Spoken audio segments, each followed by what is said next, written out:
नमस्कार दुनिया हालचाल को स्वागत करुछि मु संजय। आसंतु नजर पकाइबा वर्तमान रो मुख्य खबर उपरे। कटक सीडीए सेक्टर 9 अंचल रे रास्ता ऊपर हुतुतु होई जळीगला मो बस। तेबे बस रे थिबा यात्री माने एई बड़ अघटन रु बर्ती जाइतिया बेले बस टी संपूर्ण जळी जाइछि एवं निया लागिबार कारण अस्पष्ट थिया बेले बस टी पूरी रु यात्री को नै कटक आस्तुला।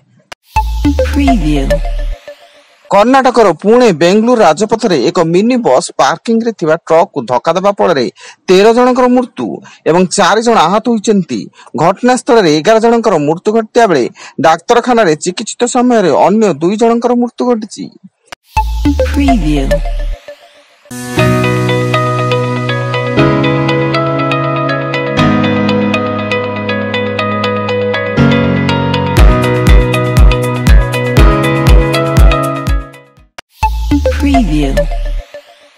प्रबल वर्षा हेतु दिल्ली विमान बंदर टर्मिनाल 1 रे थिबा छातर एक अंश भूषुड़िबा घटना रे 3 जनकर मृत्यु घटिछि। केंद्र बेसामरिक विमान चलाचल मंत्री राममोहन नायडू घटनास्थल रे पहुंची स्थिति परखिबा सह मृतकक परिवार को 20 लाख टंका और आहतंकु 3 लाख टंका सहायता घोषणा करिसेंती। वर्तमान घटना रे 4 जन आहतंक चिकित्सा जारी रहिछि।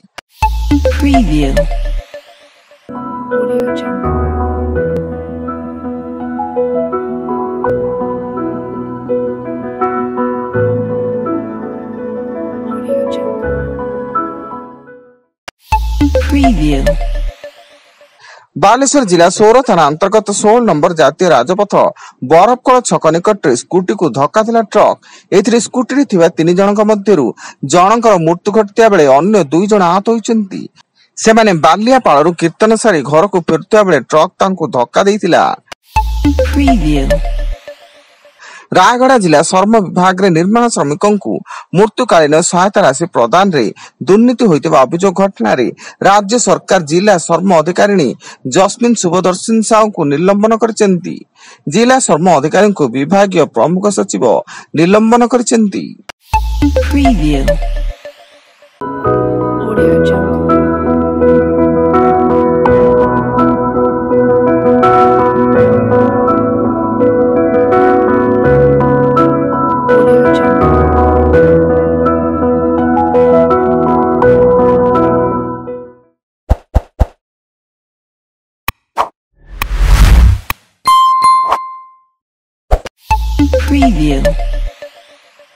राउरकेला सरकारी डाक्तरखाना रे नकली डाक्तर गिरफ हेबा घटना सहर रे चर्चार विषय पलटिछि।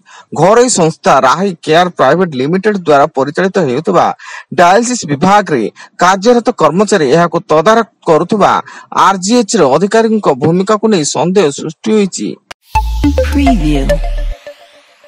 रिलायंस जियो 5G स्पेक्ट्रम नीलाम परदिन यार समस्त प्रीपेड और पोस्टपेड प्लान मूल्य वृद्धि घोषणा करिछि। जुलाई 3 रु ए वर्धित तारिफ लागू हेबो। 14 प्रीपेड असीमित प्लान 3टी डाटा एड ऑन एवं 2टी पोस्टपेड प्लान ऊपर ए मूल्य वृद्धि होइछि।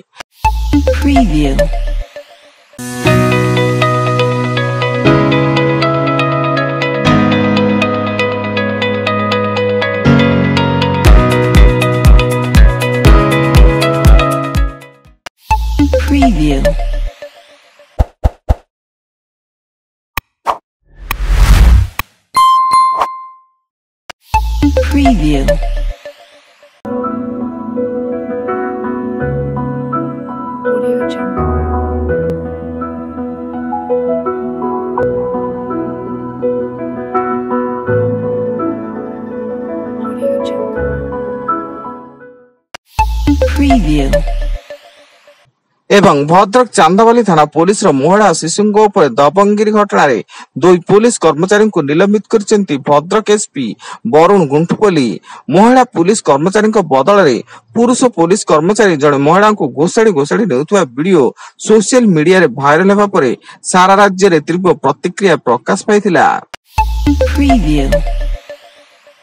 वर्तमान पई एतिकी अधिक न्यूज अपडेट्स पई विजिट करंतु आम वेबसाइट www.duniyahalchal.in।